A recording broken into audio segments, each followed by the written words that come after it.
Assalamualaikum dan salam Malaysia Madani.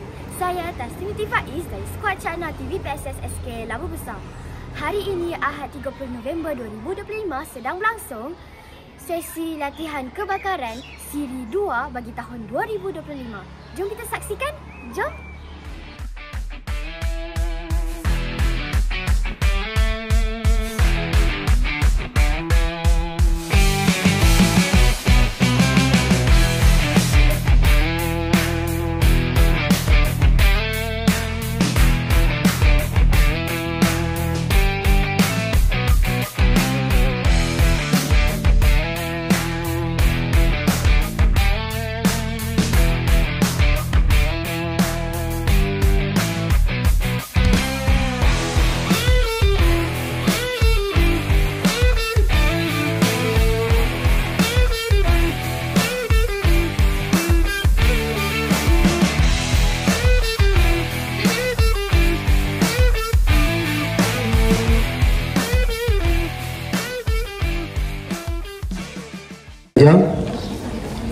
Dan Ustaz nak maklum juga, dia memang menjadi rutin tahunan.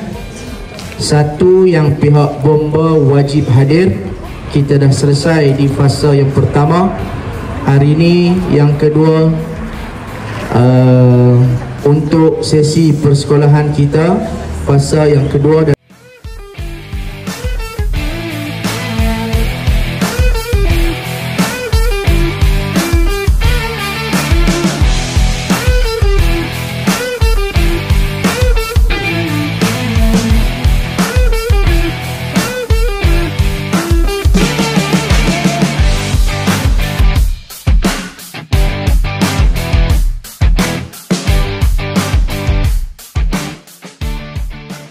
Bergegas ke tempat perhimpunan, tempat perkumpulan yang kita berkumpul, assembly point.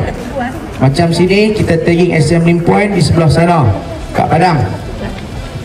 Okey, murid-murid, guru, pekerja, staf, semua kena berkumpul di tempat yang telah disediakan. Hari ni Ustaz tak buat di Padang sebab terpucut panjang. Kalau betul-betul tak boleh, panjang ke tak panjang ke sana.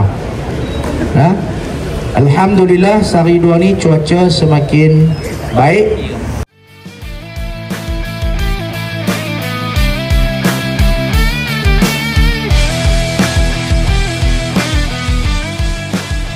Terima kasih kerana telah menonton berita daripada kami. Jangan lupa skuad Cakna TV PSS SK Labu Besar, sumber informasi anda. Bye.